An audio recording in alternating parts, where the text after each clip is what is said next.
Alright, what is going on, guys? Got another breakdown for UFC Vegas 40. This one's going to be at women's flyweight. We got Luana Carolina taking on Lupita Godinez. Carolina's going to definitely have the reach and size advantage in this one.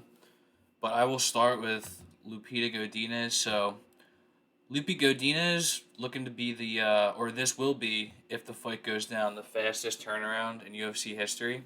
7 days. If it happens, she'll be breaking Shemaev's record that he set last year. It was 10 days.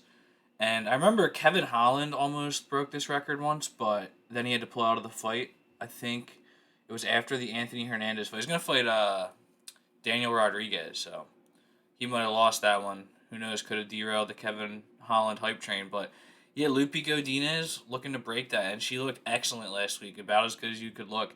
Just dominated Silvana Gomez Juarez, and I'll be real, I never did extensive tape study on Lupi Godinez, but after that fight, I was definitely high on her. And I went back and watched some tape anyway, just that night, like before they even announced this. And very, very impressive. She could easily be undefeated. That Jessica Penne fight, I thought she won that, but Penne just was able to get some wrestling control. Penne really good jiu-jitsu, but Godinez fended it off well. But yeah, they gave it to her because of control. I easily could have seen Godinez winning that fight. Her boxing combinations are just so good. And that was on full display when she won the LFA belt against Vanessa Demopoulos. Demopoulos also with the UFC now. Made her debut about 6 weeks ago. Lost to J.J. Aldrich by decision. Also lost in the Contender Series to Corey McKenna. But yeah, that was another great fight for Godinez. And I feel like her last three fights are just kind of a showcase. You really get to see her skills. The boxing combinations are so good. They're just a cut above the rest of the division. In and out, takes your head off the center line, and does damage. Really fast hands. By the end of round one, Demopoulos' face just already looked like it had been being jabbed for 5 rounds. And then Demopoulos was able to fight back, definitely won a round or two in the middle of that fight, so it was good to see Godinez get pushed to the 5 round limit and still look good. She was still landing her own offense, albeit she slowed down a little bit, but I don't think her cardio is going to be a problem in this one. I think it was just, first 5 round fight, seeing what that's like. But yeah, again, Godinez easily could be undefeated. The boxing is excellent, and I think she's going to be able to close the distance. Though she is at a significant size disadvantage in this one, and Carolina's a rangy striker. We'll get to that in a second. But also for Godinez, just the all around game is very good. She won that Gomez Juarez fight mostly with just controlling her. It was no contest. She had all the control up against the fence, and then she was able to take her down. Ended up getting a submission, but the boxing combinations were also great in that fight. If she wanted to stand for 15 minutes, I think she would have pieced her up.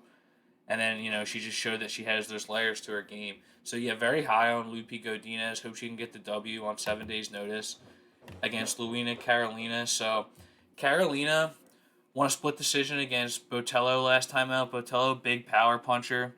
And it was close. Carolina was able to get some grappling pressure in the later parts of the fight. I think Botello kind of gassed out. She was throwing really heavy. And then she did get walked down by Ariana Lipski. Lipski had more intelligent pressure, was able to get the fight to the ground, got a knee bar. But all in all, she's 3-1 in the UFC if we're counting the Contender Series. And yeah, very, very good little UFC run here. Muay Thai practitioner, and she's going to have that huge reach advantage in this one. So if she can stay at range, as good as Godinez is inside, Carolina definitely has paths in this fight. And her jiu-jitsu is not bad. So she's not a slouch on the ground. But yeah, I do definitely think Godinez is going to win this fight. I'm very high on Godinez. I think she could be a contender. And I like this line. I was afraid that, because I went to do this video last night. Wanted to do some more tape study, though, particularly on Carolina. But I was afraid that by the time I did this video, this line was going to get out of control. But we're still in a good place here. Minus 250. I think this is a great parlay piece.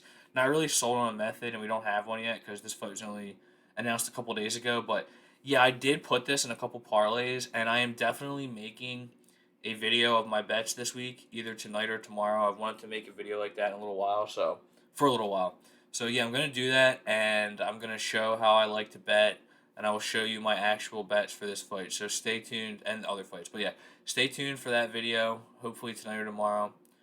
But yeah, this fight is definitely a part of it. I like Loopy Godinez money line at -250. I think it's great value for a parlay piece because I definitely like Godinez all day. I think that reach advantage isn't going to do much for Carolina, and Godinez has just shown that she can get inside, and other fighters who aren't as good technical boxers as Godinez have gotten inside on Carolina, so she doesn't really utilize that big reach advantage that she has, and I just think Godinez is going to be able to get in there, piece her up with the boxing, and then be able to take her down. Carolina, not the best once she gets taken down. She does have decent reversals, but I just think Godinez is a better wrestler. I think she'll be able to basically control this fight wherever it takes place. So yeah, -250. Definitely like Lupi Godinez. So thanks for watching, guys. Share, subscribe, and take it easy.